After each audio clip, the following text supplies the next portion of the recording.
how do you feel, and how did you see that match go? Where did it get away from you? Yeah, obviously disappointed.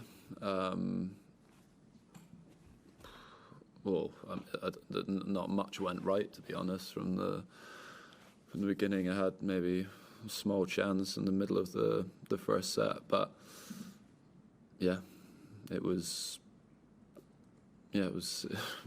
poor performance, and yeah, it was like very, very flat. You know, there's an amazing crowd out there that were like, yeah, like I felt like they were, trying to, you know, pick me up and, you know, support and get behind me. And usually, you know, I would always engage, like, you know, the crowd and get them going and bring some energy into the match. And it was, really, just flat performance.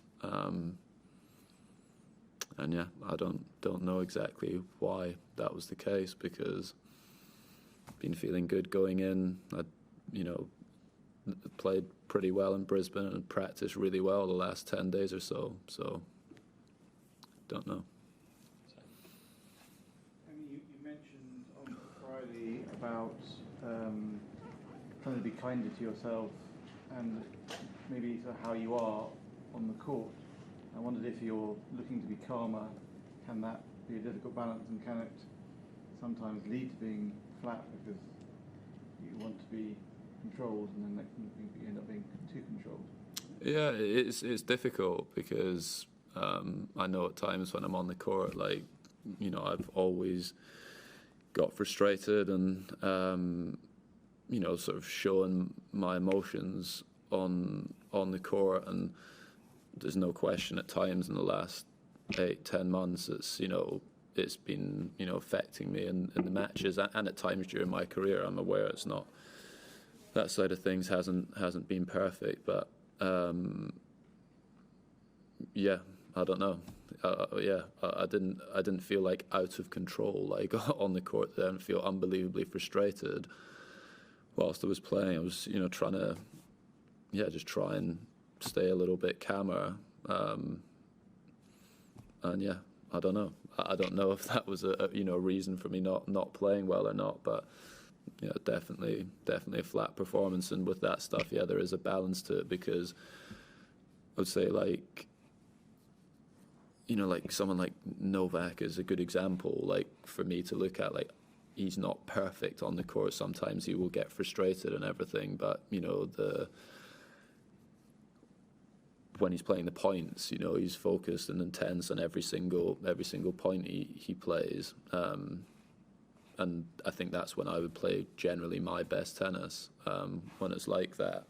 But like I said, at times the last year or so, it hasn't, you know, it has been distracting me, like during the points and everything. So something that needs to be addressed. But yeah, bizarre feeling on the court today. You did look quite emotional at the end. I'm wondering if you were emotional, and do you think that might have been a way of farewell to Melbourne? Was that something going through your mind? Well, yeah, I mean, definitely a possibility. Yeah, there's definite possibility that would be the last time I play here. And yeah, I think, just probably because of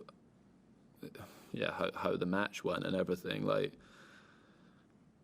I don't know, like whilst you're playing the match, you know, you're obviously trying to, you know, control, like, your emotions, focus on the points and everything, and then when you're like 1 point away from the end, it's like, I can't believe this is over, like, so quickly, and like this. So yeah, like, in comparison to the matches that I played here last year, is like the complete opposite feeling walking off the court. Like, wish I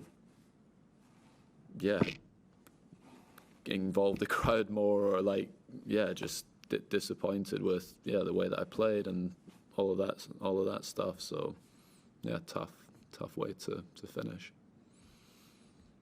And it's been sort of a long road the last few years for you, and there's a number of players here who are coming back from either serious injuries or time off and have kids. What have you learned about that sort of journey, this comeback journey, and like what sort of wisdom would you convey to someone who is attempting it in this sport? It's well, I would say it's extremely hard, but everyone's situation is different. You know, I had a back surgery earlier in my career, and you know, it's the severity of that surgery in comparison to what I had a few years ago is completely different. So you know, and some players are coming back maybe after becoming parents is completely different to someone who's, I don't know, had injured ankle or something. They're not all the same things, but you know, it is really hard, and I'd say it's not usual for players, you know, to come back from 8-9 months away from the game or a year away from the game and start feeling amazing immediately. It does, you know, it does take time, and yeah, for me this time, it's never really come back, so it's difficult to, when you've played at the top of the game, I think, to change like your perspective on how you should be performing and how you should be doing. I would have the highest expectations, and a lot of the players coming back, like Osaka's and Wozniacki's and Kerber's, you know, Rafa, you know, all of them have played right at the top of the game, and it's difficult if you come back and you're not at that same level. It's hard.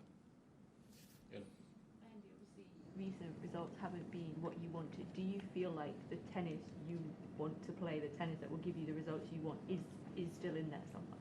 If I play like today, absolutely not. No, I won't win many matches playing that way. And practice is not the same thing. I'm totally aware of that, but I also know like what good tennis is. Like I've played well before, and I know like in the last week, 10 days, how well I was playing against the best players in the world. That's why it's so frustrating that on the match court it's not there. I mean, I've been telling myself, and you know, that at some stage it will, but it's obviously when you have performances, you know, like today, or you know, a batch of results over a period of time, like I have done, it's tough to keep believing in that. It looked like you were in a bit of physical discomfort a couple of times, a bit of wincing, perhaps directed in the hip direction. Is that normal aches and pains, or was it above and beyond what you're used to? No, it was my hip was okay. Always, sometimes, like when I get into like really deep positions, I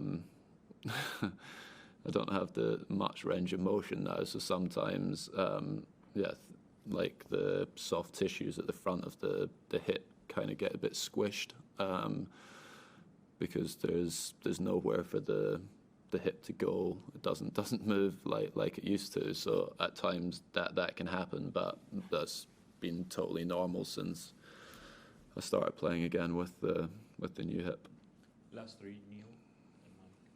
Do you have a time frame or even a deadline where you look at it, where you think you need to get back to where you were or where you want to be? So when you'll decide whether you want to carry on or not, either the next few months, this season, or how do you see it?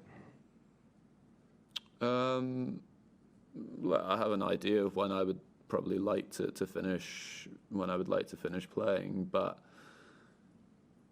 like so much of that depends on, you know, how you're playing. The time frame for that narrows when you play, you know, and have results like today. I feel like Thomas is a really, really good player, and I'm fully aware of that. And you know, even if I play well today, I can still lose the match. It's just more the nature of the performance that makes you question things. And I haven't gained in belief from today's match. That's at some stage, you know, I'm gonna start playing really well again, or you know, winning tournaments or getting to the latter stages of major events. Last year was a slightly different story. physically held up really well against two, really good players. And yeah, it's a very different situation sitting here. So the time frame, narrows a little bit for me to, get to a level that I want to be at. Just thinking, going forward, as you assess what the next sort of month or year holds, are you going to sort of just think about it on your way home? Will you discuss it with your family or your coaching staff? I've spoken to them about it. I've spoken to my family about it. I've spoken to my team about it. They're very aware of how I feel about things, and where I would like to finish playing, and when that would be. I haven't made any definite decisions on that, but yeah, it's obviously something that I need to think about, and see exactly when that is. But I have spoken to my team about it. I've spoken to my family about it multiple times. It's not like it hasn't been something that's been on my mind. Simon, you have one? Being covered here. Cool, thank you. Thanks. Excuse me? Sorry. Yeah. Thank you. As so often when you play, you can really sense that you have the crowd behind you, and they are really cheering for you, and they are get this massive support. And I was wondering, how does that make you feel in general, and maybe in particular on a tough day like this one? Yeah, I think that's probably the thing that, like, today I'm most disappointed about, just in terms of how I was probably on the court. Like, yeah, like the support that the crowds here over the years have given me has been unbelievable, and particularly like the last few years, it's been great. And obviously, today, they all showed up again and gave me brilliant support, and I didn't give enough. I felt like I didn't give enough back, and I'm disappointed with that, because they have helped me a lot over the years in matches here, and we're definitely there to try and do that again for me today. And I didn't use the crowd and their support to my advantage like I should have done. I'm disappointed with that.